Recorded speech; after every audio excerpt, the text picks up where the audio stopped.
প্রতিদিনই এসআইআর এর বিষয়ে বিভিন্ন রকমের আলোচনা করছি। এই হিয়ারিং শুনানি, তাতে কিছু জটিলতা, কিছু গন্ডগোল, অশান্তি, পরিযায়ী শ্রমিক মৃত্যুর ঘটনা ইত্যাদি। তো আজকে একটা অন্যরকম দিন এই কারণ একদিকে আপনারা জানেন যে সরস্বতী পুজো আর তার পাশাপাশি নেতাজির জন্মদিন, কিন্তু এই দিনটাও প্রতিবারই হয়, যদিও এটা নতুন করে বলার অপেক্ষা রাখে না। তাও বলি যে নেতাজির জন্মদিনেও কিন্তু রাজনীতি হলোই, রাজার নীতি। ফলে ইস্যু থাকলে সেটা নিয়ে যে হবে না রাজনীতি, সেটা তো নয়, ফলে হয়েছেও। আজকে হাল্লা বলে আমি দেবারতী রয়েছি, আপনাদের সঙ্গে কথা হবে কি হলো, কেন বলছি এই কথাগুলো, ডেফিনেটলি। আর এগুলো নিয়ে যখন কথা বলবো, তার মধ্যে আপনারা জানেন যে ইডির যিনি শীর্ষকর্তা, তিনি রাজ্যে এসেছিলেন, কিছু গুরুত্বপূর্ণ বৈঠক করেছেন, নিশ্চয়ই কিছু নির্দেশ দিয়ে গিয়েছেন, সেগুলো নিয়েও কথা হবে। এরই মাঝে একটা খুব গুরুত্বপূর্ণ খবর এসছে, আপনাদের মনে থাকবে এই যে ফারাক্কায় বিডিও অফিসে কিছুদিন আগে একটা অশান্তি, গণ্ডগোল, সরকারি সম্পত্তি ভাঙচুর, এই যে ছবিটা আমরা দেখাচ্ছিলাম, তো তারপর কিছু হ্যাপনিং, কিছু আপডেট আমাদের কাছে এসছে। কিছুক্ষণ আগে সেই খবরটা আমরা পেলাম যে মনিরুল ইসলাম তিনি ক্ষমা চাইছেন। আর এই ক্ষমা চাওয়ার পরে আবার আরেকটা সভা থেকে বলছেন, একদম কোট আনকোট যদি বলতে হয়, যে এফআইআর এই করা কেন হচ্ছে না, এফআইআর এর নির্দেশ দেওয়ার পরেও এই নিয়ে যখন জলঘোলা চলছে, জটিলতা চলছে, তখন মনিরুল ইসলাম একদিকে ক্ষমা চাইছেন, পাশাপাশি আরেকটা অনুষ্ঠান থেকে আবার হুমকি দিচ্ছেন ইলেকশন কমিশনের বিরুদ্ধেও। কথা সেটা নিয়েও বলবো, কিন্তু শুরুতে আজকে নেতাজির জন্মদিন। নেতাজির জন্মদিবসে দিল্লি চলোর ডাক দিয়েছেন মাননীয় মুখ্যমন্ত্রী মমতা বন্দ্যোপাধ্যায়। শুরু করি সেটা দিয়ে, কি বলেছেন মাননীয়া, দেখুন। সে কথা বলেই বলছি, আর একবার উঠুক স্লোগান, চলো দিল্লি চলো, এবং এই দানবতাকে সরিয়ে দিয়ে মানবিকতাকে প্রতিষ্ঠা করো। আজকে সুভাষচন্দ্র বসুর জন্মদিনে এটা আমাদের সকলের সংকল্প হোক। শুধু দিল্লি কেন, মুখ্যমন্ত্রীর আমেরিকা যাওয়া উচিত না, একথা আমরা কেউ বলছি না। বলছেন বিজেপির, বাংলা বিজেপির শীর্ষ নেতা এবং তিনি কেন্দ্রীয় মন্ত্রী সুকান্ত মজুমদার। কি বলেছেন দেখি। নির্লজ্জ বেহায়া মুখ্যমন্ত্রী আমরা আগে কোনোদিনও দেখিনি। নেতাজির মতো ব্যক্তির মূর্তির সামনে দাঁড়িয়ে একের পর এক মিথ্যে কথা বলে যাচ্ছে। মৃত্যুর জন্য কেউ দায়ী হয়, তাহলে ওনার কাউন্সিলর, ওনার মন্ত্রীর গার্লফ্রেন্ড অনন্যা ম্যাডামের বিরুদ্ধে কেন মামলা জাহির হবে না? তার যে মারা গেছে, যে আত্মহত্যা করেছেন, তার স্ত্রীর কল রেকর্ডিং আছে। মুখ্যমন্ত্রীর সাহস আছে যে তার দলের কাউন্সিলরের বিরুদ্ধে এফআইআর করার?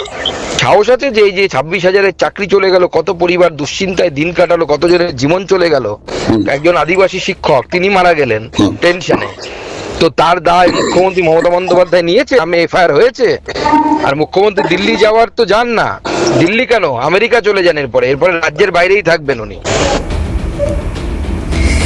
তো যাই হোক, এই হচ্ছে আজকে মমতা বন্দ্যোপাধ্যায়ের প্রথম বার্তা, এবং তার প্রেক্ষিতে বিরোধী দল বিজেপির তরফ থেকে প্রতিক্রিয়ায় এসছে। আরও কিছু রিয়াকশনস রয়েছে, আমি একে একে শোনাবো, কিন্তু তার আগে আমার সঙ্গে আজকে আলোচনা টেবিলে যারা উপস্থিত রয়েছেন তাদের মত ভীষণভাবে গুরুত্বপূর্ণ। আগামী 1 ঘন্টায় তাদের সঙ্গে কথা বলবো ডেফিনেটলি। তার আগে পরিচয় করাই, প্রদীপ্তদা রয়েছেন, প্রদীপ্ত মুখোপাধ্যায় তৃণমূল মুখপাত্র, প্রদীপ্তদাকে স্বাগত জানাবো। রয়েছেন প্রীতম দত্ত, বিজেপির মুখপাত্র, প্রীতমকেও স্বাগত জানাবো। আমাদের সঙ্গে রয়েছেন সিপিএম নেতা চন্দন চট্টোপাধ্যায়, চন্দন দাকে স্বাগত জানাবো। পরবর্তী ক্ষেত্রে কংগ্রেসের যিনি রয়েছেন অতিথি, আসলে অবশ্যই আলাপ করবো তার সঙ্গে। প্রদীপ্তদাকে দিয়ে শুরু করবো। আজকে দিল্লি চলোর ডাক দিচ্ছেন মমতা বন্দ্যোপাধ্যায়, এবং খুব ইন্টারেস্টিং একটা কথা বলছেন, দানবতাকে সরিয়ে মানবিকতা প্রতিষ্ঠার ডাক। এবং আজকে আরও একটা খুব গুরুত্বপূর্ণ দিন এই কারণ অভিষেক বন্দ্যোপাধ্যায় একটি এক্স হ্যান্ডেল পোস্ট করেছেন দিল্লিতে একটা ঘটনাকে সামনে রেখে। উনি বলছেন যে রেপ ক্যাপিটাল হয়ে গিয়েছে দিল্লি, মানবিকতা সেখান থেকেও নষ্ট হয়ে গিয়েছে। এখন কে বেশি মানবিক, এই প্রতিযোগিতা কি তাহলে শুরু হলো আজ থেকে, নেতাজির জন্মদিন থেকে? না, আজ থেকে এটা শুরু হয়নি। মমতা বন্দ্যোপাধ্যায় যেদিন থেকে কাজ করা শুরু করে দিয়েছেন, সেদিন থেকেই মানবিকতার এক একটা লক্ষণ এক একটা জায়গায় এক একটা সাধারণ মানুষ, গরিব মানুষ, প্রান্তিক মানুষ পেয়ে আসছে। আমি সেদিকে যাব না। দেখো, আজকে সরস্বতী পুজো যেমন, আর একদিকে নেতাজির জন্মদিন তেমন। যারা নেতাজির আইএনের আদর্শ, হিন্দু, মুসলিম, শিখ, সাঁই সবাইকে একসঙ্গে নিয়ে কিভাবে একটা শক্তিশালী গণসংগঠন, শক্তিশালী নেতৃত্ব দেওয়ার মতন একটা দল তৈরি করা যায় এবং তারা দেশকে দিশা দেখাবে, সেরকম ভাবনায় ভাবতে পারেন না, সরস্বতী পুজোর দিন একজন শিক্ষা প্রতিমন্ত্রীর মুখের ভাষা মাননীয় মুখ্যমন্ত্রী সম্পর্কে যেভাবে বেরোয়, তাতে বোঝা যাচ্ছে যে ভারতের অবস্থাটা কেমন।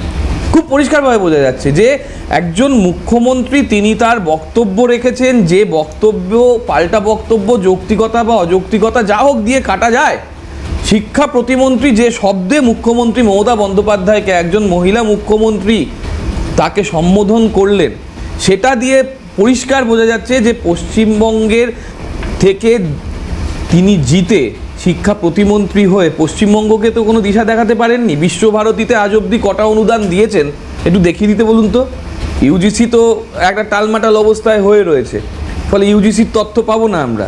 একটা যে কোনো কেন্দ্রীয় প্রতিষ্ঠানেও কী উন্নতি তিনি করে দিয়েছেন, কটা চাকরি তিনি দিয়েছেন, ফুল টাইম চাকরি তিনি দেখিয়ে দিক তো।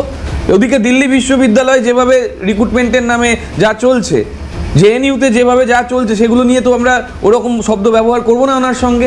ফলে সরস্বতী পুজোর দিনে একজন শিক্ষা প্রতিমন্ত্রীর মুখে এই ধরনের ভাষা যখন শুনছি মাননীয় মুখ্যমন্ত্রী সম্পর্কে, তখন বোঝা যাচ্ছে যে যে দলটা তিনি করেন সেই দলটার সংস্কৃতি আজকে কোন জায়গায় দাঁড়িয়েছে। সরস্বতী পুজোর দিন মানবিক সরকারের তো 26,000-এর চাকরি বাতিল, বা তারা কি করছে তার উত্তর আমার কাছে প্রত্যেকটা আছে, এক এক করে দিয়ে দিচ্ছি। 26,000-এর চাকরি বাতিল নিয়ে আমাদের 3টে কথা খুব পরিষ্কার ছিল, যে বা যারা দোষী তাদের কড়া শাস্তি হোক। প্রথম বক্তব্য প্রথম দিন থেকে এটা এই চ্যানেলেও দিয়ে এসেছি। 2 নম্বর, এসএসসি এবং রাজ্য সরকার চাইছে দ্রুত নিয়োগ হোক। ইতিমধ্যে একটা পোর্শন 11-12-এর চাকরির ব্যবস্থাপনা হয়ে গিয়েছে এবং সুপ্রিম কোর্ট আজ অবধি একটা কথা বলে দেয়নি। 3 নম্বর কথা, যে রাজ্য সরকার কোনো কমপ্লায়েন্স করেনি। ফলে আমরা যখন এটা বলছি তখন আমরা 10,323 ত্রিপুরায় চাকরির কী হলো আজ অবধি জানতে পারলাম না, যেটা যখন বামপন্থীদের তরফ থেকে একটা ভুল হয়েছিল বলে প্রচার করা হয়েছে এবং বিজেপি বলেছিল আমরা এসে সব ঠিক করে দেবো। একটা উদাহরণ 10,323-এর দেখিয়ে দিক। উত্তরপ্রদেশে 65,000 প্রাইমারি টিচার দেখিয়ে দিক। এখানে স্কুল বন্ধ করে বিজেপি শাসিত রাজ্যগুলিতে 50,000-এর বেশি স্কুল বন্ধ হয়েছে সব মিলিয়ে। ইউডাইসের রিপোর্ট, কেন্দ্রীয় প্রতিমন্ত্রী জবাব দিক। ঠিক, আমি প্রীতমদার কাছে আসবো। প্রীতমদা, নেতাজিকে নিয়ে, মানে কে বেশি নেতাজিকে সম্মান দেখিয়েছে তা নিয়ে দীর্ঘদিন ধরে এই কম্পিটিশন চলেছে। আমি শুধু কোনো একটা কি দুটো রাজনৈতিক দলের কথা বলছি না, আমি সবার কথা বলছি। ইভেন বামেদের বিরুদ্ধেও বিভিন্ন সময় বিভিন্ন রকম অভিযোগ উঠেছে। চন্দনদার কাছে আসবো অবশ্যই পরবর্তী ক্ষেত্রে। কিন্তু আজকে মমতা বন্দ্যোপাধ্যায় বলছেন নেতাজি পরিকল্পনা কমিশন তৈরি করেছিলেন আর আজকে সেটা তুলে দেওয়া হয়েছে। নীতি আয়োগ নিয়ে, নাম নিয়ে, সেটা নিয়েও কটাক্ষ করেছেন মাননীয় মুখ্যমন্ত্রী। দেখছেন, আজকে প্রথম কথা হচ্ছে সরস্বতী পুজো এবং নেতাজির জন্মদিন। আজকে এই মমতা ব্যানার্জি যে ভবানীপুরে থাকেন, সেখানে নেতাজির বাড়ি আছে, নেতাজি ভবন। সেখানে ছোটোখাটো কাজ করছিল, এখনকার যারা থাকে ওখানে কাজ করছিল, সেখানে ওনার সিন্ডিকেটরা চলে যায়, গিয়ে বলে কে সুভাষ এখানে আয়, আমাদের টাকা লাগবে। তো এইভাবে মমতা ব্যানার্জি যেভাবে নেতাজি সুভাষচন্দ্র বোস থেকে শুরু করে ওইদিকে অবনীন্দ্রনাথ ঠাকুরের বাড়ি তোমার বিশ্বভারতীতে ভেঙে চুরে চুরমাচুর করে দিয়েছে, এবং কত উদাহরণ দেব। তৃণমূল তোমার ছাত্রনেতা রবীন্দ্রনাথ জ্বলিয়ে দিচ্ছে। তো সুতরাং নেতাজি সুভাষচন্দ্র বোসকে এরা শুধু রাজনীতিক ক্ষেত্রে ব্যবহার করে। ন্যাশনাল হলিডে দীর্ঘদিনের দাবি, কেন দিচ্ছে না সরকার? হ্যাঁ, ন্যাশনাল হলিডে দেওয়া কি মানে খুব সম্মান দেওয়া হয়ে যাবে ব্যাপারটা? আসলে কি বলুন তো, খুব একটা অসম্মানও করা হয় না তাতে। না, নেতাজি সুভাষচন্দ্র বোস যেই ভাবধারায় আজকে ভারতবর্ষকে চালিত করার চেষ্টা করেছিলেন, যেই ভাবধারায় উনি বলেছিলেন, সেই ভাবধারাটা নিয়ে বয়ে নিয়ে যাচ্ছে একমাত্র ভারতীয় দল, তার নাম ভারতীয় জনতা পার্টি, যার প্রণেতা একজন বাঙালি, আমাদের সাউথ কলকাতার শ্যামাপ্রসাদ মুখার্জি স্বয়ং। সেই নেতাজি যেখানে প্রথম এসে আমাদের তিরঙ্গা পতাকা উত্তোলন করেছিলেন, সেই আন্দামানের রস আইল্যান্ডকে আজকে একটু জানতে চাই আপনার কাছে, শ্যামাপ্রসাদ মুখোপাধ্যায় আর নেতাজি, এই দুটো মানুষের বিভিন্ন, আমি জানি না এটা আপনার কাছ থেকে আমি ডেফিনেটলি সত্যি মিথ্যা জানবো, একটা টাসেলের কথা আমরা শুনেছি দীর্ঘদিন ধরে। এটা কি, মানে এটা কি বিষয়টা যদি একটু খোলসা করেন, খুব বেশি সময় দিতে পারবো না। না, খোলসা করার ব্যাপার নেই। আজকে আপনাকে একটা কথাই বলছি যে আইএনএ আপনার যখন উনি গঠিত করেন, আজকে উনি কার আইএনএ করেছিলেন? রাসবিহারী বোস। সে রাসবিহারী বোস জাপানের আপনার হিন্দুদের ওখানকার প্রেসিডেন্ট ছিলেন, হিন্দু মহাসভার জাপানের প্রেসিডেন্ট ছিলেন, যার সর্বভারতীয় সভাপতির নাম আপনার বিনায়ক আপনার সাভারকার। তো এই যে কথাগুলো এইগুলো বারবার ম্যাকুয়েলি এবং মার্কসিজম ভাবে ডিস্টোর্ট করেছে। এই হিস্ট্রিগুলো রিরাইট করতে হবে এবং এগুলো সব লিখিত সত্য। উনি আপনার হিন্দু মহাসভার সারা পৃথিবীর প্রেসিডেন্ট ছিলেন সাভারকার, এবং তার জাপানের চ্যাপ্টারের প্রেসিডেন্ট ছিলেন আপনার রাসবিহারী বোস। এবং এখানে যখন কথাবার্তা বলার পরই উনি ওখানে যান এবং ওখানকার যে আইনের উনি পদভার গ্রহণ করেন, এবং সেটা নিয়ে আজকে তার জন্য আজকে ভারতের স্বাধীনতা, এবং সেটাকে সবচেয়ে বড় সম্মান কে দিয়েছে? 2014 পরে আমাদের সরকার আসার পর আজকে কর্তব্য পদ, যেটা আমাদের রাজপথ যেটা বলি, মানে ভারতবর্ষের নাম্বার 1 যেটা পদ, 1 নম্বর পদ, সেখানে আমাদের কত বড় লজ্জা। 70 বছর পরেও ওখানে যেই ইংরেজরা আমাদের অত্যাচার করেছে তাদের রাজার মূর্তি অতদিন ছিল। একটা সামান্য জিনিস। এখানকার বাঙালি নিয়ে কথা বলা দল ওখানে তো অনেক সময় আপনার সরকারের সহযোগী ছিলেন, সরকারের মন্ত্রী ছিলেন, কোনোদিনও ওই মূর্তি নিয়ে কোনোদিন ভাবেননি। আজকে নরেন্দ্র মোদী ভেবেছেন ছোটো ছোটো ব্যাপার, ওখানে ডিক্লাসিফাই করেছেন ওনার সব তথ্য। তো এইগুলো আজকে নেতাজি গবেষণা হচ্ছে চারিদিকে। তো সুতরাং এই কথাগুলো বলে যে শুধু নেতাজি যে সারা জীবন যেই লোকটি গীতাকে সামনে রেখে আজকে বারবার 24/7 কাজের কথা বলেছেন, তার যে একটা শুধু আমরা হলিডে ঘোষণা করে দিলাম, তা দিয়ে নেতাজিকে বিশাল সম্মান জানাবো আর নেতাজিকে সবসময় আমরা ওই গিয়ে নেতাজির বাড়ি থেকে সিন্ডিকেটের টাকা চাইবো, এইভাবে করা হয় না। আচ্ছা, চন্দনদার কাছে আসি। চন্দনদার কি মূল্যায়ন? দেখুন, নেতাজি সুভাষচন্দ্র সম্পর্কে যা কথা, সুভাষচন্দ্র বোস ছিলেন সাভারকারের সবচেয়ে বড় বিরোধী, হিন্দু মহাসভার সবচেয়ে বড় বিরোধী। হিন্দু মহাসভার প্রত্যেকটি সভার কয়েকদিনের মধ্যেই তিনি গিয়ে আবার সেখানে পাল্টা সভা করে বলতেন যে ত্রিশূল নিয়ে আর যাই হোক রাজনীতি করা যায় না, যেটা বিভিন্ন সময় সংবাদ মাধ্যমে অর্ধেক না। এই যে এটা হচ্ছে প্রবলেম, এই যে কমিউনিস্ট, এটা হচ্ছে প্রবলেম। চন্দন চ্যাটার্জি না কমিউনিস্টের প্রবলেম, না এটা করা যাবে না, এটা করা যাবে না। নেতাজি সুভাষচন্দ্র নিয়ে কথা হচ্ছে, নেতাজি সুভাষচন্দ্র নিয়ে কথা বলছে, যাদেরকে তোদের কুকুর বলেছে, আপনাদের কোনো কথা শুনবো না। যে নেতাজি সুভাষচন্দ্র বোসকে নেতাজি তোদের কুকুর বলেছে, তার অর্ধেক কথা আমার প্রেসিডেন্টের স্বার্থে বক্তব্য শুনতে দেবো না, দেবো না। পুরোটা শোনাতে হবে, পুরোটা শোনাতে হবে, পুরোটা শোনাতে হবে, পুরোটা শোনাতে হবে, বিরোধিতা করবে,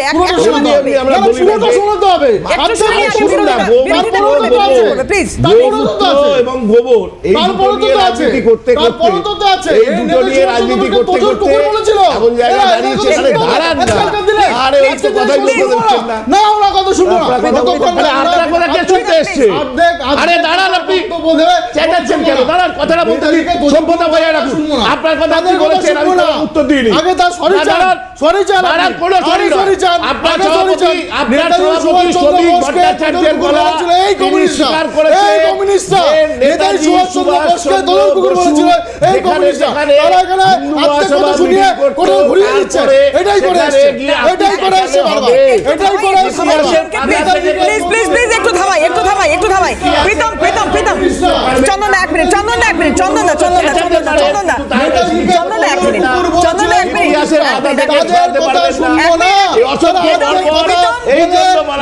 তুমি কি বলছো? এটা শ্রমিকদের গলা নয়, এটা শ্রমিকদের গলা নয়, শ্রমিকদের গলা নয়। কার গলা না গলা উনি প্রমাণ দেবেন, এবং যদি ওনার হয়ে থাকে পুরো বক্তব্য সাপেক্ষ বিষয় আমরা এটা ছেড়ে দিচ্ছি। নেক্সট চন্দনদা বলুন, বাকিটা বলুন। অসভ্য বর্বরের দল এই জন্যই বলা হয়েছিল যে যারা ইতিহাস, আরে আপনি তো দেশ বিরোধী দল মশাই, আপনি দেশ বিরোধী দল, আপনি দেশ বিরোধী দল প্রমাণ করছেন। যদি বলছেন বলেছিলেন কেন? ক্ষমা চান আজকে দিনে, ক্ষমা চান তাহলে পাপ মুক্ত হয়, ক্ষমা চান তাহলে পাপ মুক্ত হয়। নেতাজি সুভাষচন্দ্র বোসকে কমিউনিস্টরা দলের কুকুর কেন বলেছে? তার জন্য ক্ষমা চান আজকে দিনে, তার জন্য ক্ষমা চান আজকে দিনে। নেতাজি সুভাষচন্দ্র বোসকে কেন কমিউনিস্ট বলেছে? তার জন্য ক্ষমা চান। প্লিজ একটু শুনে নি আগে। বিরোধিতা করবে, কোনো অসুবিধা নেই, বিরোধিতা ডেফিনেটলি করবে, পয়েন্টে ডেফিনেটলি বিরোধিতা করবে, আগে একটু শুনে নি প্লিজ। না উনি তো আত্মা কথা শোনাচ্ছেন, উনি আবার বলছি অসভ্য বর্বর রাজনৈতিক দল বিজেপি, তার সভ্যতা আচরণ, দেশ বিরোধী দল, দেশকে টুকরো কথা বলে, নেতাজিকে তোজর কুকুর বলে, আজকে বিবেকানন্দকে বদ্ধ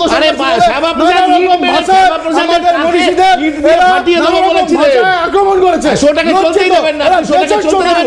ভারতবর্ষের শত্রু। আমি চন্দনদা শুনে দেবো, প্লিজ একটু ঠান্ডা হওয়া দরকার, কারণ খুব ইম্পর্টেন্ট একটা বিষয়, খুব ইম্পর্টেন্ট একটা আলোচনা হচ্ছে। এটা একটু আনইন্টারাপ্টেড সবাই বলতে পারলে দর্শকরাও ভালোভাবে দেখবেন বিষয়টা। আজকের বিশেষ অনুষ্ঠানে নেতাজি সুভাষচন্দ্র বসুকে নিয়ে একাধিক মন্তব্য মাননীয় মুখ্যমন্ত্রী করেছেন। এসআইআর প্রসঙ্গ আজকে এসেছে এবং উনি বলছেন, ব্যঙ্গ করেই বলছেন যে নেতাজিকে আজকে হয়তো হিয়ারিংয়েও ডাকা হতো, এরকমও হতে পারে। এসআইআর হিয়ারিংয়ে ডাকা নিয়ে কি জটিলতা চলছে এই মুহূর্তে রাজ্যে বিভিন্ন প্রান্তে দেখছেন, বিক্ষোভ, আন্দোলন, সরকারি সম্পত্তি নষ্ট, অভিযোগ যেগুলো উঠছে, অগ্নিসংযোগ, সাধারণ মানুষের হয়রানি, যাই হোক। তো মমতা বন্দ্যোপাধ্যায় বলছেন যে এসআইআরে হয়তো আজকে নেতাজিকেও ডাকা হতে পারত। কি বলেছেন মাননীয় মুখ্যমন্ত্রী একটু শোনাই আপনাদের, দেখুন। সুভাষচন্দ্র বসু বেঁচে থাকলেও তার নামটাও তাকে হিয়ারিংয়ে ডাকা হতো না, লজিস্টিক্যাল ডিসক্রিপেন্সি বলে তাকেও ডাকা হতো, কই ফের চাওয়া হতো আপনি ভারতীয় কিনা। চন্দ্রবাবুকে তো অলরেডি ডেকেছেন, 1,38,000 মানুষকে ডেকেছেন এবং তার আগে 58 লক্ষ বাদ দিয়েছেন একতরফাভাবে। মোট সংখ্যাটা প্রায় 2 কোটি। মনে রাখবেন, 7 কোটি মানুষের মধ্যে যদি 2 কোটি বাদ চলে যায়, কত মানুষ অধিকার হারায়। পাল্টা বিজেপি রাজ্য সভাপতি শ্রমিক ভট্টাচার্য, তাঁর কি প্রতিক্রিয়া দেখুন। হ্যাঁ, ডাকতই তো। নেতাজির পরিবারের লোকজন ডাক পাবে এসআইআরে, কারণ তৃণমূল ভয় দেখিয়ে বিএলওদের দিয়ে মিথ্যা তথ্য সিস্টেমে আপলোড করিয়ে দিয়েছে। আর একবার তো মুখ্যমন্ত্রীর দলেরই নেতা গিয়েছিল ওখানে, ওই বাড়ি ওখানে সংস্কার হচ্ছিল, তার জন্য টাকা চাইতে, তো চিনতে পারেনি, সে বলেছে এটা সুভাষচন্দ্র বোসের বাড়ি, বলে সুভাষদাকে ডেকে আনুন। ওটা তো জানে, তো ওদের সুভাষদা ওরা বুঝবে। সুভাষদাকে ডেকে আনুন, যেমন কিছুক্ষণ আগে প্রীতমও বলছিল, এই কথাটা উল্লেখ করছিল। এবার বঙ্কিমদার কথাও তো আমরা শুনেছি, যাই হোক সেটা আলাদা বিষয়। অর্ঘ্যদা ইতিমধ্যে যোগদান করেছেন, কংগ্রেস মুখপাত্র অর্ঘ্যগণ। অর্ঘ্যদাকে স্বাগত জানাবো। আমি অর্ঘ্যদা আসবো, তার আগে চন্দনদাকে যেহেতু মাঝপথে থামিয়েছিলাম, চন্দনদা আমি আসবো। আচ্ছা, বলতে চাইছি যে 1939 থেকে 40-এর মধ্যে একটা ডেট ছিল 12ই মে 1940, ঝাড়গ্রামের সভা। সেখানে সুভাষবাবু কিভাবে শ্যামাপ্রসাদ মুখোপাধ্যায়কে হিন্দুদের বিরোধী বলেছেন বা ট্রেটার বলেছেন সেটা মনে রাখতে হবে। আর একই সঙ্গে কলকাতা মিউনিসিপ্যাল কর্পোরেশনে সিট শেয়ারিং এর পরবর্তীকালে হিন্দু মহাসভা যেভাবে ব্রিটিশদের চামচাগিরি করছিল, সেই কনটেক্সটে কি গন্ডগোলটা হয়েছিল সেটাও মানুষ জানে নিশ্চয়ই। চন্দ্রদার কাছ থেকে শুনে নিয়ে আমি প্রীতমের কাছে আসবো। আমি জানি আমি বিজেপির প্রতিনিধির এই সভ্যতার জন্য তাকে ধন্যবাদ জানাই। তৃণমূলের প্রতিনিধি যখন কথা বললেন, একই শ্যামাপ্রসাদ দিয়ে একটি কথাও শব্দ করলেন না, ফলে বিজেপি এবং তৃণমূলের যে তলায় তলায় কতটা ভাব ভালোবাসা এটা দুই প্রমাণ হয়। আমি শুধু শ্রমিক ভট্টাচার্য বিজেপির প্রেসিডেন্ট, তার একটি শব্দ শুনিয়েছিলাম, শব্দ শুনিয়ে বোঝানোর চেষ্টা করেছি। এটা ইতিহাস স্বীকৃত যে শ্যামাপ্রসাদ মুখার্জির সাথে সুভাষচন্দ্র বসু দুজনে যেভাবে দেখছিলেন ভারতবর্ষকে, আগামী দিনের ভারতবর্ষ কীরকম হবে, সুভাষ বসু একমত ছিলেন না। সুভাষ চন্দ্র বোস যেমন সারা ভারতবর্ষের জন্য 70,000 আইএনএর ফৌজ নিয়ে আইএনএ গঠন করেছেন, তার মধ্যে কেউ হিন্দু, কেউ মুসলমান, কেউ বৌদ্ধ, কেউ শিখ ছিলেন, কিন্তু তারা প্রত্যেকে ভারতীয় আইএনএ। ঠিক একই রকমভাবে দেশের ভেতরে 1939-এ বিপিসিসির প্রেসিডেন্ট হওয়ার পর সুভাষচন্দ্র বসু এটা উপলব্ধি করেন যে বিষ রাজনীতিতে হিন্দু মুসলমান ঐক্য ভাঙার জন্য শ্যামাপ্রসাদ নিয়ে আসছে, তার বিরোধিতা হওয়া দরকার। প্রত্যেকটা মিটিংয়ে হিন্দু মহাসভার তৎকালীন যুগে প্রত্যেকটা মিটিং, এবং সেটা সুভাষচন্দ্র বসু ঘোষণা করেছিলেন যে যেখানে যেখানে হিন্দু মহাসভা এই মিটিং করবে সেখানে পরের দিন আমাদের ভলেন্টিয়াররা গিয়ে ঢিল মেরেও ছিল। শ্রদ্ধানন্দ পার্কে মিটিং হয়েছিল সেপ্টেম্বর মাসে। সুভাষচন্দ্র বসু তার ভলেন্টিয়ারদের পাঠিয়ে হিন্দু মহাসভার মিটিংকে প্রায় ভণ্ডুল করে দিয়েছিলেন। তাহলে এগুলো কিন্তু প্রত্যেকটাই এই ধরনের ছেদ রাজনীতির অংশ না। ভারতবর্ষের মাটিতে, ভারতবর্ষের রাজনীতিতে হিন্দু মুসলমান ঐক্যকে নষ্ট, বিনাশকারী হিন্দু মহাসভাকে সেদিনই সুভাষচন্দ্র বসু আইডেন্টিফাই করেছেন। আজকের যুগে দাঁড়িয়ে দেখুন, আজকেও তো তাই। আমাদের কলকাতার পোর্টটা কার নামে ছিল? কলকাতা পোর্টটা ছিল শ্যামাপ্রসাদ মুখার্জির নামে করে দেওয়া হলো। ওটা ছিল নেতাজি সুভাষচন্দ্র বসুর নামে পোর্ট, ডক। সেই ডকটা নির্লজ্জের মতো বিজেপি সরকার শ্যামাপ্রসাদ মুখোপাধ্যায়ের নামে ডকটা তৈরি করলো। এটা বাঙালির লজ্জা না?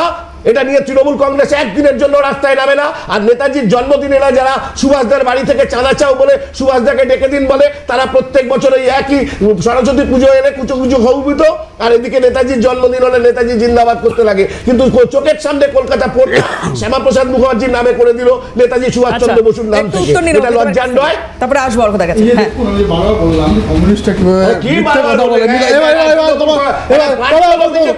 এই যে 1941 যে কেউ গুগলে গিয়ে দেখতে পারে, 1941 যখন মুসলমান লীগ ফজলুল হকের কৃষক প্রজাপতির থেকে যখন তুলে নেয়, তখন এই হিন্দু মহাসভা ফরওয়ার্ড ব্লক একসাথে গভর্নমেন্ট করে, একসাথে গভর্নমেন্ট করে। সুতরাং এই যে কমিউনিস্ট পার্টিরা যারা নেতাজিকে তোজর কুকুর বলেছে, তারা বারবার হিস্ট্রিকে, ইতিহাসকে গুলিয়ে দেয়, হিস্ট্রিকে গুলিয়ে দেয়, হিস্ট্রিকে গুলিয়ে দেয়। এরা নেতাজিকে তোজর কুকুর বলেছে, বারবার সবাই হিস্ট্রিকে গুলিয়ে দেয়। আজকে যদি সত্যিকার নেতাজি সুভাষচন্দ্র বোস থাকতেন, তাহলে আজকে দেশটা ভাগ হতো না। এই কমিউনিস্ট পার্টি কংগ্রেসের জন্য, communist party of India and communist একটা খুব ইন্টারেস্টিং পয়েন্ট বলছি, প্লিজ প্লিজ। না না না না, দেশ এক মিনিট, চন্দনদা দেশ ভাগ হতো। আরেকবার আমি শুনতে পাইনি, দেশ কেন ভাগ হয়েছে? আরেকবার 1941-এ হ্যাঁ। তোমার কৃষক প্রজাপতি পার্টির থেকে প্রজাপতি পার্টি, কৃষক প্রজাপতি বলে কোনো পার্টি নেই। কৃষক প্রজাপতি নামটাও জানেন না, একেবারে মূর্খ, একেবারে মূর্খ, একেবারে গোবরের মতো অবস্থা হয়েছে। সাপোর্ট তুলে নেয়, তাহলে ফরওয়ার্ড ব্লক আর হিন্দু মহাসভা মিলে সরকার চালায়। তো সুতরাং যদি নেতাজি সুভাষচন্দ্র বোস বিরোধ হতো, তাহলে নিশ্চয়ই সরকার চালাতো। এরা হচ্ছে ওই নেতাজি বলেছিল বলে যখন এখানে নেতাজি জাহাজ পড়েছিল ফেমিনার জন্য, এরা বন্ধ করে দিয়েছিল। এরা বারবার আমি এক মিনিট নেতাজিকে প্রকৃত সম্মান কে দিয়েছে কে দেয়নি সেটা নিয়ে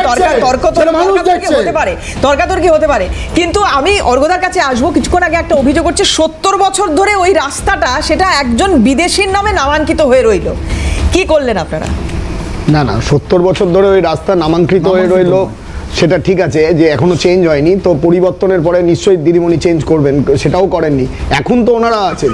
কিন্তু আমি এই অংশগ্রহণ করার পর থেকে যেভাবে দেখলাম যে বিজেপির মুখপাত্র যা যা বলছেন, তাতে আমার মনে হয়েছে যে ওনারা হোয়াটসঅ্যাপ ইউনিভার্সিটি থেকেই সবটা সংগ্রহ করে বলেন। কারণ বিজেপি যেভাবে দেশ জুড়ে গণতন্ত্রকে হত্যা করছে, সংবিধানকে হত্যা করছে, তারই অঙ্গ হিসাবে বলা যেতেই পারে যে নেতাজি সম্পর্কে ভুল তথ্য দিচ্ছেন বিজেপি। কারণ বিজেপি কোন তথ্য ভুল দিয়েছি বলো, তোমরা বলতে দাও, মানে বলতে হবে কোন তথ্য ভুল, তোমরা বলতে দাও কোন তথ্য ভুল। 1941 যে পার্টিটার কথা তুমি বললে, সেই পার্টিটার নাম কৃষক প্রজা পার্টি। কৃষক প্রজাপতি পার্টি নয়, কৃষক প্রজা পার্টির থেকে বিজেপির থেকে আরএসএস এর থেকে নেতাজি সম্পর্কে শুনবো, এটা ভারতবর্ষের মানুষ কখনোই ভালোভাবে নেবে না। সরকার নেতাজি সুভাষচন্দ্র বসুর বিষয় সম্পর্কে আরএসএস এবং শ্যামাপ্রসাদ মুখোপাধ্যায়ের পার্টি যারা বিজেপি, তাদের থেকে নেতাজি সম্পর্কে শুনতে হবে। এর থেকে লজ্জার আর কিচ্ছু হতে পারে না, এর থেকে লজ্জার কিচ্ছু হতে পারে না। নেতাজি সম্পর্কে আরএসএস কিন্তু এই ইম্পর্টেন্ট আলোচনাটা ভেস্তে যাবে। প্লিজ একটু একে একে শুনি, প্লিজ প্লিজ। প্রীতম ভাই প্লিজ। হ্যাঁ অর্ঘদা, দেখুন একদম 10 সেকেন্ডে শেষ। দেখুন, আমি বলছি তো যে বিজেপি এবং আরএসএস যারা শ্যামাপ্রসাদ মুখোপাধ্যায়ের কথা বলেন, যারা গডসের কথা বলেন, তাদের থেকে নেতাজি সম্পর্কে শুনতে হবে। এর থেকে লজ্জার কিছু হতে পারে না, এর থেকে লজ্জার কিচ্ছু হতে পারে না। একজন স্বাধীনতা সংগ্রামী নাম বলুন না। কোর্টের নাম কেন হয়েছিল? আমরা সেদিনকে আমি নিজে তৎকালীন কলকাতা জেলা ছাত্র পরিষদের সভাপতি হিসেবে কোর্টের নাম পরিবর্তন করা নিয়ে আমরা আন্দোলন করেছিলাম। কোর্টের নাম কেন বদল করা হলো? সবাইকে বিরত করি প্লিজ প্লিজ। আজকে খুব গুরুত্বপূর্ণ একটা দিন, নেতাজির জন্মদিন, আর এই দিনে আবারও কিন্তু এসআইআর এর বিষয় বা এসআইআর সংক্রান্ত যে সমস্ত হয়রানিগুলো সামনে এসেছে, সেই অভিযোগকে সামনে রেখে নির্বাচন কমিশনকে এক হাত নিয়েছেন মাননীয় মুখ্যমন্ত্রী মমতা বন্দ্যোপাধ্যায়। সরাসরি বলছেন 110 জনেরও বেশি মৃত্যু, এর দায় নিক কেন্দ্র, এর দায় নিক নির্বাচন কমিশন। কেন কোনো মামলা হবে না কমিশনের বিরুদ্ধে, প্রশ্ন তুলছেন তিনি। সরস্বতী পুজোর দিন আমি বলছি, সুভাষচন্দ্র বসুকে সম্মান জানিয়ে মা সরস্বতীকে প্রণাম জানিয়ে 110 জনের বেশি মানুষ মারা গেছেন,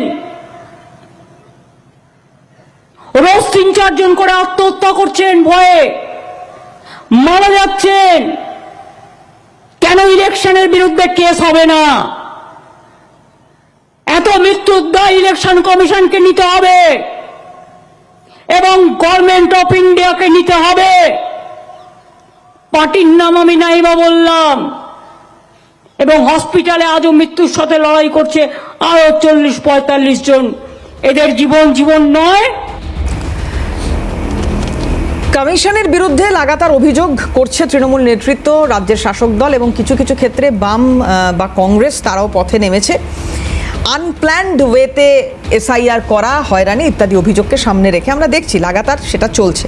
কিন্তু কথা হচ্ছে, যখন শাসক দলের তরফ থেকে এই অভিযোগগুলো সামনে আসছে, এটা যেমন একটা ছবি আমরা দেখছি, সেই সময়ে আপনাদের মনে থাকবে, যদি 1.5 সপ্তাহ মতো পিছিয়ে যাই, ফারাক্কার বিডিও অফিসে ভাঙচুরের ঘটনা ঘটল।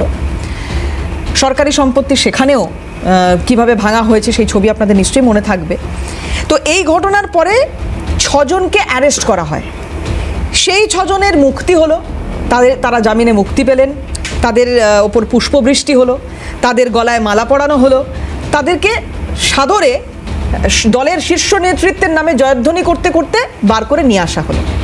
এটা একটা ছবি। এগুলোর পেছনে যিনি রয়েছেন বা যিনি ছিলেন বলে অভিযোগ উঠেছিল, তিনি আজকে ক্ষমা চাইছেন। মনিরুল ইসলাম তিনি ক্ষমা চাইছেন। তিনি বলছেন যে কমিশনের কাজের ওপর পূর্ণ আস্থা রয়েছে, মন্তব্যে তার যে মন্তব্য সেই মন্তব্যের ভুল ব্যাখ্যা হয়েছে। একটু যদি শোনাতে পারি এখানে, যে ঠিক সেই দিন কি বলেছিলেন মনিরুল ইসলাম, যে কোমর ভেঙে দেওয়ার কথা নির্বাচন কমিশনের। আরেকবার তাহলে আমাদের এটা নিয়ে আলোচনা করতে সুবিধা হবে। কোমর ভেঙে দেওয়া নির্বাচন কমিশনের সেই ঘটনার বা সেই বক্তব্যের ভুল ব্যাখ্যা হয়েছে বলে বলছেন মনিরুল ইসলাম। কি বলেছিলেন সেদিন শোনাই আপনাদের, দেখুন। এই ঝান্ডা কমছি, ঝান্ডা চলবে না, লাঠিতে ভাঙতে হবে, লাঠিতে। কোমরকে ঢিলা করে দিতে হবে নির্বাচন কমিশনে। মানুষকে নিয়ে ছেলা চালানো করছো, পট্টা নিয়ে ঘেরা দেবার মধ্যে আছো না? তুমি আকাশে আছো, পাতাল থেকে ছেঁচড়ে বের করবো। শুধু ইশারায় বলবো, 19 তারিখে ফাইনাল লিস্ট বের হবে। তখন কিন্তু যদি সব ঠিকঠাক হয়, আর নচেত দেখবেন চারদিকে আগুনে আগুন জ্বলছে, কিচ্ছু করার। অভিযোগ উঠেছিল উস্কানিমূলক মন্তব্য, তার জেরে ফারাক্কার ওই ছবি। আমি আর ওইখানে যেতে চাইছি না এই কারণে, কারণ আজকে যে আপডেটটা এলো, এখানে একটা চিঠি উনি লিখলেন এবং এই চিঠিতে উনি বলছেন যে আমার মন্তব্যের ভুল ব্যাখ্যা হয়েছে, কমিশনের কাজের ওপর পূর্ণ আস্থা আছে, নাগরিকদের ভোটাধিকার সুনিশ্চিত করা এটাই এই মুহূর্তে এসআইআর এর লক্ষ্য হওয়া উচিত। ক্ষমা চাইছি, আমার কৃতকর্মের জন্য আমি ক্ষমা চাইছি। এটা বলার পরেই হঠাৎ করে আবার মনিরুল ইসলাম তার ফর্মে ফিরে গিয়েছেন। কি বলেছেন দেখুন। সংবিধান অধিকার দিয়েছে, আমি প্রধানমন্ত্রীর সমালোচনা করতে পারবো, যে কোনো মানুষের সমালোচনা করার অধিকার এই সংবিধান দিয়েছে। এই সংবিধান দিয়েছে, কণ্ঠরোধ করবো আমাকে, আমার কণ্ঠরোধ করার চেষ্টা হচ্ছে। আরে আপনার জন্য যদি আইন খোলা আছে, তা আমার জন্য আইন খোলা আছে। যতগুলো লোক কমিশন বলছেন এফআইআর করা নির্দেশ, কেন সেই এফআইআর এখনো করা হলো না? রাজ্য পুলিশের ভূমিকা নিয়ে প্রশ্ন উঠছে। আবার এদিকে মনিরুল ইসলাম বলছেন যে যদি প্রয়োজন হয় নির্বাচন কমিশনের বিরুদ্ধে আমিও স্টেপ নিতে পারি, কণ্ঠরোধের চেষ্টা হচ্ছে। বিষয়টা ঠিক কোথায় দাঁড়িয়ে রয়েছে? প্রদীপ্ত দাকে দিয়ে শুরু করবো। দেখো, একজন ব্যক্তি যখন কোনো কমিউনিকেশন করে, সেই কমিউনিকেশনের ফলে যদি কোনো অশান্তি হয়, সেইটা কোনোভাবে সমর্থনযোগ্য নয়, কোনোভাবে সমর্থনযোগ্য নয়, ব্যর্থহীন ভাষায় বলছি। কিন্তু ঠিক একইভাবে যখন এতগুলো মানুষের অসুবিধা হচ্ছে, এতজন মানুষ হয়রানি হচ্ছেন, ক্র্যাশ নিয়ে চলে আসছেন, নাকে অক্সিজেন মাস্ক নিয়ে চলে আসছেন, তাদেরকে বিভিন্নভাবে লাইনে দাঁড়াতে হচ্ছে, এবং সেই লাইনে দাঁড়িয়ে যাওয়ার পরে যারা আরও বেশি একেল হচ্ছে যে আবার তাদেরকে ডাকা হচ্ছে, ডকুমেন্ট ঠিক করে নিচ্ছে না, ডকুমেন্ট ঠিক করে রিসিভ কপি দিচ্ছে না, সেটা কোথায় যেন পিছনে চলে যাচ্ছে। এই কমেন্টগুলো যেন সামনে চলে আসছে। এই যে ন্যারেটিভ সেটটা, সেই ন্যারেটিভ সেটটার কনটেক্সটে খুব পরিষ্কারভাবে বলতে চাই, এসআইআর প্রক্রিয়ায় মানুষের হয়রানির জন্য election commission should take responsibility, এবং যে আমরা যে প্রথম দিন থেকে ঠিক ছিলাম সেই ঠিক থাকার উত্তর সুপ্রিম কোর্ট বারংবার দিয়ে দিয়েছে, তারা নির্দিষ্ট না, ডাইরেকশন দিয়ে আপনি দিয়েছে। প্রদীপ্তদা যে কথা বলছেন, নির্বাচন কমিশনকে এর দায় নেওয়া উচিত, এর দায়িত্ব নেওয়া উচিত, মৃত্যুর দায়িত্ব নেওয়া উচিত, মৃত্যুর দায় নেওয়া উচিত, যেটা মাননীয় মুখ্যমন্ত্রী বলছেন। কিন্তু কথা হচ্ছে যে কমিশন যদি এই দায়িত্বগুলো নেয় তাহলে সেটা পুরোটা কমিশনের উপর ছেড়ে দিন। সেটা কি করা সম্ভব? কেন বলছি এই কথা? কারণ কমিশনের এই মুহূর্তে রাজ্যের প্রশাসনের ওপর কোনো আস্থা নেই। তারা যে কথা বলছে 294 জন বাইরে থেকে মাইক্রো অবজারভারকে নিয়ে আসা হচ্ছে বাইরের রাজ্য থেকে। আনতেই পারে, 294টা দিয়ে যদি 294টা বিধানসভা অঞ্চলে ওনারা কিছু করতে পারেন, করতেই পারেন। আমরা দেখেছি কত দফা ভোট করেছেন, আমরা দেখেছি কত ব্যাটালিয়ান সিআরপিএফ এনেছেন, কতভাবে হামলা, কত রকম হামলার অভিযোগ এসছে, তারপরেও তো তৃণমূল মানুষের আশীর্বাদ পেয়েছে। সেটা ভোটের একটা প্রক্রিয়া, কিন্তু সেই ভোটের প্রক্রিয়ায় যখন মানুষের অসুবিধার জন্য দিনের পর দিন, মানুষের খুনের জন্য, মানুষের রক্ত অবস্থার জন্য দিনের পর দিন আমরা শো করেছি, আমাদের নেতারাও অনেকে চলে গিয়েছেন, সেই নিয়ে যখন এত তরজা হয়েছে, আজকে একজন নেতা যা বলেছেন তার জন্য ক্ষমা চেয়েছেন, বা পুলিশ কি করবে বা ইলেকশন কি করবে সেটার প্রসিডিওরাল একটা জায়গা, সেখানে কোনো ভুল হলে যে দোষী সে শাস্তি পাক, আইন অনুযায়ী সে শাস্তি পাক, কোনো অসুবিধা নেই। কিন্তু আমার মানুষের যে হয়রানি, সেইটা আবারও বলছি কোথাও সাইডলাইন হয়ে যাচ্ছে, এটাও লজিক্যাল ডিসক্রিপেন্সি হয়ে যাচ্ছে। মানুষের অধিকারের জন্য যদি গলা ফাটাতে হয়, বারংবার গলা ফাটাবো, কিন্তু আবারও বলছি তার জন্য কোনো অশান্তি এবং তার জন্য কোনো বিদ্বেষমূলক জায়গা সেটা আমরা সমর্থন করব না। গলা ফাটাচ্ছে বিজেপির দাবি অনুযায়ী। বিজেপি গলা কি ফাটাচ্ছে সেটা বোঝা যাচ্ছে, 52 জন জেলে আছে বিহারে। আপনারা বিএলও সাবধান, আপনাদের জেলে পাঠিয়ে দেবো। 1,25,00,000 লোক বাংলাদেশি রোহিঙ্গা, টার্গেট সেট করে দিচ্ছি। একদম আনগাইডেড মিসাইল নামে কেশব কি বলেছিল না, ওই ইলেকশন কমিশন এসআইআর কে সেই আনগাইডেড মিসাইল হিসেবে ব্যবহার করছে, করে পরিষ্কারভাবে যে টার্গেট মেজদা বেঁধে দিয়েছেন সেই টার্গেটের দিকে এগোচ্ছে। প্রীতম, আজকে দেখুন, আপনার দর্শকদের জন্য বলছি, ইলেকশন কমিশনের নিজস্ব এমপ্লয়ি বলতে কিছু থাকে না। আপনারা জানেন যে এই যে ইআরও সবটাই স্টেট গভর্নমেন্টের। এবং মমতা ব্যানার্জি একটা কথা মনে আছে, এর আগে এসে আমরা এখানে অনেক প্রোগ্রাম করেছিলাম, উনি বলেছিলেন এই বুঝে নাও কিন্তু সব কিন্তু আমারই লোক, ইলেকশন কমিশন এখন আছে পরে চলে যাবে, পরে ভুল প্রথমেই ভয় পাইয়ে দিয়েছিলেন। এবং ইচ্ছা করে ওই যে যখনই ভিডিওর প্রসেসটা চলছিল সব জায়গায় নমিনেশন ফর্ম নিয়ে, তখন পাড়ায় পাড়ায় টেবিল খাটিয়ে ওই যে ফর্মগুলো নিয়ে সব ভুলগুলো করেছিল তৃণমূলের ওই টেবিলে বসে বসে, এবং তাদেরকেই ডাকা হচ্ছে। এবং তাদেরকেই ডাকার পর এই বারবার নিচ্ছেন, কারা নিচ্ছেন? এই আরও তারা কারা? তারা সবটাই স্টেট গভর্নমেন্ট এমপ্লয়ি, তারা ইচ্ছা করে কি অবস্থা তৈরি করছেন। এবং এই আজকে দেখলেন মনিরুল ওই সামান্য একটা প্রীতম, তার মানে ওই নেতাজির পরিবারকে যদি ডাকা হয় এসআইআর এরাই ডাকবে। আমি তোমাকে বলছি যে এই স্টেট গভর্নমেন্টের এমপ্লয়ি ডাকবে, স্টেট গভর্নমেন্টের এমপ্লয়িরাই স্টেট গভর্নমেন্টের সিন্ডিকেট বাইরে গিয়ে যেভাবে গিয়ে তোলা চায় সেভাবে হয়তো ডাকতে পারে, কিন্তু তৃণমূলের ভুলে নেতাজির পরিবারকে ডাকা হবে। কিন্তু কথাটা হচ্ছে যে যেটা তোমার আসল কথা, যেটা যে তুমি যে মনিরুল ইসলামকে দেখালে, তুমি দেখলে যে সামান্য একবার শুধু বলেছে যে এফআইআর করার জন্য, তার জন্য নাকানি জুবনি খেয়ে গেছে। তারপর আবার উপর থেকে চাপ গেছে, আরে এফআইআর করে কী হবে, পুলিশ তো আমাদের, জেলে গিয়ে থাকবি, গিয়ে দুদিন ভালো করে থাকবি, যেভাবে করে উনি সবসময় পাঠান। তো এইটা করার পর আবার উনি আজকে বলতে শুরু করেছেন যেই কনস্টিটিউশনটা হাতে নিয়েছেন, ওই মূর্খ সেটা জানে না যে আজকে যে পুরো ব্যাপারটা, পুরো প্রসেসটা চলছে, যে আর্টিকেল 324 থেকে 329 পুরো তার প্রবধান দেওয়া আছে। এবং আমরা তো বলছি যে ইমিডিয়েটলি ব্যবস্থা নেওয়া হোক, ইমিডিয়েটলি শেষ করা হোক। স্বচ্ছ ভোটার তালিকা গণতান্ত্রিক অধিকার, আজকে প্রত্যেক মানুষের অধিকার। যারা পলিটিক্যাল পার্টি বারবার আমরা বলছি যে নো আছে নো ভোট হবে না। ইসলাম আমি বুঝলাম, বিদ্যান কাকে বলবে? শান্তনু ঠাকুরকে? আমি বললাম, বুঝলাম। শান্তনু ঠাকুরকে বিদ্যান বলবে? কাকে বিদ্যান বলবে? মূর্খ যদি মনিরুল ইসলাম হন, শান্তনু ঠাকুর কি বিদ্যান? কি বলেছেন একটু শোনাই, তাহলে বুঝতে পারবে কেন বলছি। তারপর একটা ব্রেক নিতে হবে। দেখুন কি বলেছেন শান্তনু ঠাকুর। রাজনীতি করছেন, কিন্তু আমাদের অধিকার তাই করছে। রাজনীতি করছেন, কিন্তু আমাদের অধিকার তাই করছে। মতুয়াদের নিয়ে রাজনীতি করা আমাদের অধিকার। মতুয়াদের নিয়ে রাজনীতি করো, আরে মতুয়াদের, আর উনি আজকে ওনাদের আন্দোলনের ফলে আজকে মতুয়ারা যেই ওদের স্ট্যাম্প লেগে গেছিল উদ্বাস্তুর, যে স্ট্যাম্প থেকে মুক্ত হয়ে আজকে আপনার নাগরিকত্ব পাচ্ছে। এই আন্দোলনের ফলেই তো হয়েছে, আন্দোলনের ফলেই তো হয়েছে।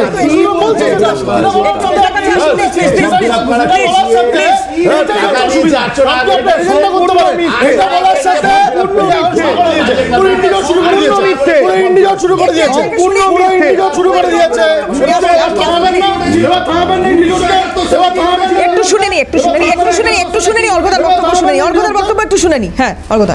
বিজেপি মুখপাত্র অন এয়ার ক্যামেরায় বসে বলছে উদ্বাস্তুদের নাকি বিজেপি জায়গা দিয়েছে। তাহলে 1971 সালে এশিয়ার মুক্তিযুদ্ধ ইন্দিরা গান্ধী কি করেছিলেন? ইন্দিরা গান্ধী কি করেছেন? নাগরিকত্ব বিজেপি সরকার এসে দিয়েছে। প্রীতম বলছে না, আমি বলছি শ্রমিক ভট্টাচার্য অর্ঘদা, শ্রমিক ভট্টাচার্য আজকে বলছেন যে ভারতবর্ষের বাইরে ছিল মালদা, মুর্শিদাবাদ, নদিয়া, আমরা মালদা মুর্শিদাবাদকে ভারতের অন্তর্ভুক্ত করেছি, আর কারা বাইরে পাঠিয়েছিল? চন্দন দ্বারা। শ্রমিক ভট্টাচার্য বলছেন না। দেখুন, উনি ভালো বক্তা, বিভিন্ন সময় দেখেছি তার বক্তৃতা, কিন্তু উনিও যে পুরোপুরি আরএসএস এর তৈরি করা বা এই বিজেপির তৈরি করা হোয়াটসঅ্যাপ ইউনিভার্সিটির মধ্যে পড়ে গেছে, এটা দেখে দুঃখ লাগছে। কারণ এক মিনিট কারণ উনি যে কথাগুলো বলছেন, উনি ইতিহাস ভুলে গেছেন। কারণ ভারতবর্ষের প্রধানমন্ত্রী, এশিয়ার মুক্তিসূর্য ইন্দিরা গান্ধী বিদেশি দুঃশক্তি যারা ছিল তাদের চোখে চোখ রেখে লড়াই করেছিল বলে বাংলাদেশ তৈরি হয়েছিল। যারা উদ্বাস্তু বলছেন আপনারা, তাদেরকে নাগরিকত্ব দিয়েছিল। আপনাদের লজ্জা লাগে না? আপনাদের লজ্জা লাগা উচিত। আপনাদের একটু নিয়ে নি চন্দন, একটু নিয়ে নি চন্দন, প্লিজ। আমি ব্রেকের টাইম হয়ে যাচ্ছে আমার, প্লিজ। ভারতবর্ষের বুকে হত্যা গণতন্ত্রকে হত্যা, আপনাদের বুকে গণতন্ত্র মানায় না। আপনাদের মুখে গণতন্ত্রের কথা বলে না, আপনাদের মুখে গণতন্ত্রের কথা বলে না, গণতন্ত্রকে হত্যা আপনারা করছেন। প্লিজ চন্দনদা, খুব ছোট করে একটু রিয়াকশন নেব আপনার। মনিরুল ইসলামের আজকের এই, আমি জানি না এটাকে ভুল বদল বলবো, পাল্টি বলবো, কি বলবো জানি না, কিন্তু তারপরে তো আবার হুঁশিয়ারি দিচ্ছেন উনি। কিভাবে দেখছেন এই বিষয়টা? দেখুন, আমি দেখছি খুব ঠান্ডাভাবে, বুঝছি যে গলার উচ্চতায় আমাদের কথাগুলোকে থামিয়ে দেওয়ার প্রবণতা বিজেপির আছে, ঠিক একই ধরনের উচ্চতা দেখিয়ে ইলেকশন কমিশন অফ ইন্ডিয়া সে কিন্তু মনিরুল ইসলামের নামে এফআইআর করতে পারেনি এখনো পর্যন্ত। কেন? দেখুন, একটা গোটা বিডিও অফিস ফারাক্কার ভাঙচুর করে দেওয়া হলো, ভেঙে দেওয়া হলো, 72 ঘন্টা পেরিয়ে গেল, এখনো পর্যন্ত কোনো এফআইআর করার হিম্মত হয়নি। ঠিক যেমন সারদা থেকে নারদা হয়ে আরজিকর হয়ে এই ইডির ঘটনা পর্যন্ত একই রকমভাবে ইডি দাঁড়িয়ে থাকলো, বসলো, ডায়েরি নিল, মাল গাড়িতে তুললো, আবার পরের ডাকাতি কোথায় করতে যাবে সেটা বলে গেল, দাঁড়িয়ে দাঁড়িয়ে দেখলো। ঠিক একই রকমভাবে ইলেকশন কমিশনের হিম্মত আছে? ভাই প্রীতম যে এত জোরে চিৎকার করছে, অত জোরে বলতে পারবে মনিরুল ইসলামকে কালকে, এর আগেও তো ইলেকশন কমিশন সুমোটো এফআইআর করেছে অনেকের নামে, বিভিন্ন রাজনৈতিক দলের নেতাদের নামে সুমোটো এফআইআর করেছে, বলেছে নির্বাচনে দাঁড়াতে দেবো না, বলতে পারবে? ফলে সব মক ফাইট টেলিভিশনের পর্দায় আপনারা দেখুন, দেখতে থাকুন। এবার আপনাকে বলি, ইলেকশন কমিশন বলেছিল ইয়ারোর বিরুদ্ধে এফআইআর করতে, আজ পর্যন্ত এফআইআর হয়েছে? তাহলে আপনি এটা বুঝে রাখুন, তৃণমূল কংগ্রেসও এটা চায়, বিজেপিও এটা চায় যে এটা নিয়ে রাজনীতি হোক। এবার আপনাকে একটা উদাহরণ দিই, মালদার মানিকচক বিধানসভা নূরপুর গ্রাম, 1300 ভোটার আছে, 1200 ভোটারের নাম ডাক পড়েছে আপনার হিয়ারিংয়ে। 1200-1300 মধ্যে কে বিএলও? সামেদ আলী, এই প্রদীপ্তর খুব কাছের লোক, তৃণমূল কংগ্রেসের প্রাথমিক শিক্ষা ছিলেন নেতা সামেদ আলী বিএলও, বিজেপির বিএলও কে দুজনে মিলে আপনি দেখুন 1200 মানুষকে দেখেছে একটা নূরপুর একটা। তা মানুষ খেপে যাবে না? কিন্তু খেপে যাওয়ার জন্য অফিস ভাঙচুর করে দিতে হবে, আর সেটা দাঁড়িয়ে দাঁড়িয়ে তৃণমূলের প্রশাসন দেখবে আর বিজেপি টিভিতে বাজার গরম করবে, এটা হতে পারে না। একটা মামলা তো সঠিক যে কথা চন্দনদা বলছিলেন ইডির ভূমিকা নিয়ে প্রশ্ন উঠছে, কেন উঠছে সে কথা আপনাদের। সিজিও কমপ্লেক্সে ইডি ডিরেক্টর রাহুল নবীন তিনি এসেছেন, গুরুত্বপূর্ণ বৈঠক হয়েছে, কি নির্দেশ দিয়ে গেছে সেটা তো আগামী সময় বোঝা যাবে, কিন্তু একটা তথ্য এখানে একটু দিয়ে রাখতে চাইবো।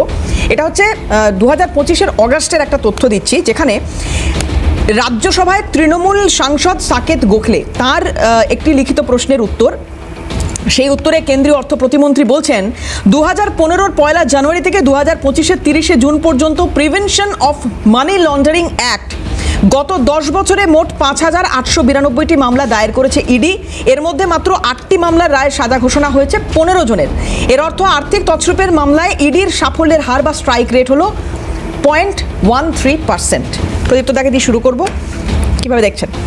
আমরা বারবার বলেছি ইডি বিজেপির একটা মানে একটা সরাসরি প্রতিষ্ঠান হিসেবে না কাজ করলেও একটা স্লিপার সেল হিসেবে কাজ করছে কিনা, তা ধরে ধরে টার্গেট করছো। 2023 সালে সেই শীতকাল মনে আছে, 3টে ডেট, কোথায় কোথায় কার কার বাড়িতে কে কে যাবে শুভেন্দু অধিকারী বলে দিচ্ছিলেন। তখন আমরা বলেছিলাম মজা করে বোধহয় ইডির নতুন ডাইরেক্টর এসছে, বা ইলেকশন কমিশনের আজকে দেখছিলাম নতুন ইলেকশন কমিশনার এসছে।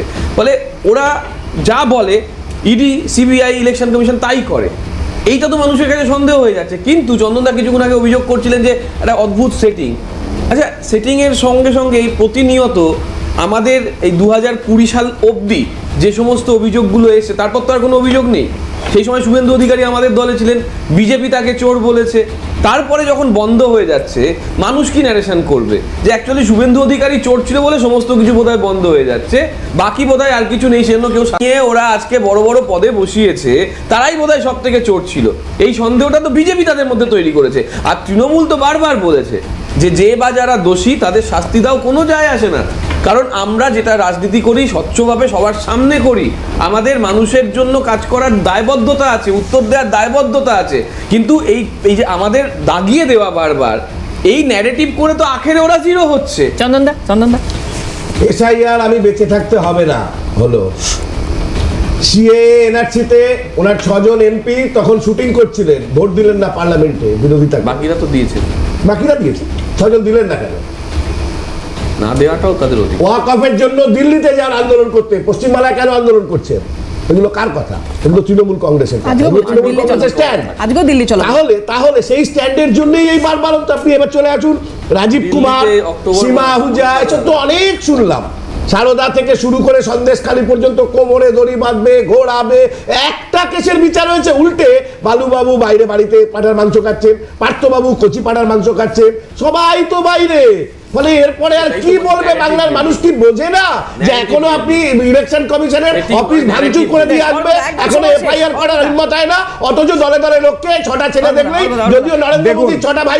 নির্বাচনের আগে বারংবার আমরা নির্দিষ্ট ভোটার, ভুয়ো ভোটারদের চিহ্নিত করে নির্বাচন কমিশনে দেওয়া হয়েছিল। আজকে মমতা বন্দ্যোপাধ্যায় মুখ্যমন্ত্রী, তিনি বলছেন কংগ্রেসকে এবং রাহুল গান্ধীকে অনুসরণ করছেন। কিন্তু এটা কোথাও একটা কাঁঠালের আমসত্ব হয়ে যাচ্ছে না? লোকাল বডি নির্বাচনে অনুব্রত মণ্ডল এবং শওকত মোল্লারা ভোট চুরি করে, আর এখানে দাঁড়িয়ে রাজ্যের মুখ্যমন্ত্রী ভোট চুরির বিরুদ্ধে লড়াই করছেন। আগে তাদেরকে ক্ষমা চাইতে বলুন। আর দ্বিতীয় কথা, ইডির কথা। ইডি এবং সিবিআই নির্বাচন এসছে, রাজ্যে চলে এসছে, পেঁচ কাটা নাটের মতন ঘুরে বেড়াচ্ছে, কোনো কিছুই করতে পারছে না, গোল গোল করে 1 মিনিট ঘুরে বেড়াচ্ছে। কিন্তু আমার কথা হচ্ছে যে এর আগে এতগুলো কেস আছে, তাদের রাজ্য সরকারের, রাজ্য সভার এমপি গোখেল যেটা বলেছেন, পার্সেন্টেজটা কি আছে, তাদের স্ট্রাইক রেট কি আছে, তদন্ত শেষ করার। এখানেই প্রশ্ন যে বিজেপি এবং তৃণমূল একই মুদ্রার এপিট আর ওপিট, মানুষকে ভুল বোঝাচ্ছে।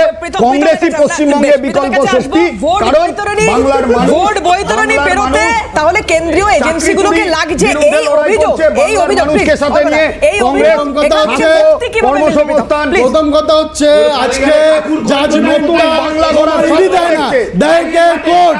আর এখানে এই দেখো ইন্ডিজোর, এই তৃণমূলের বিরুদ্ধে বললো ইন্ডিজোর আছে, এত কেস হচ্ছে না কেন? একটাও কেস সম্পূর্ণ হচ্ছে না কেন? একটাও কেস সম্পূর্ণ হচ্ছে না কেন? ইন্ডিজোর দেখেছেন হচ্ছে না কেন? জয়লা কেলেঙ্কারিতে ইডির মামলার রায় কোথায়? চাকরি চুরিতে রায় কোথায়? চাকরি চুরিতে রায় কোথায়? জয়লা কেলেঙ্কারিতে রায় কোথায়? ইডি সিবিআই সেগুলো তো ক্লিয়ার করতে হবে। দেখা যাক ইডি এখানে আজকে যে বৈঠক হলো রাহুল নবীনের নেতৃত্বে, গতকাল থেকে এই বৈঠক শুরু হয়েছে, আগামী দিনে কোনো রূপরেখা সামনে আসে কিনা বোঝা যাবে যে এই বৈঠক থেকে কি বার্তা দিয়েছেন রাহুল নবীন। আগামী দিন সে কথা বলবে। আজকে প্রত্যেককে ধন্যবাদ সময় দেওয়ার জন্য, এবং আপনারা যারা আমাদের সঙ্গে এতক্ষণ ছিলেন আপনাদেরও ধন্যবাদ। শেষ করছি, অন্যান্য খবরের জন্য চোখ থাকুক CNN।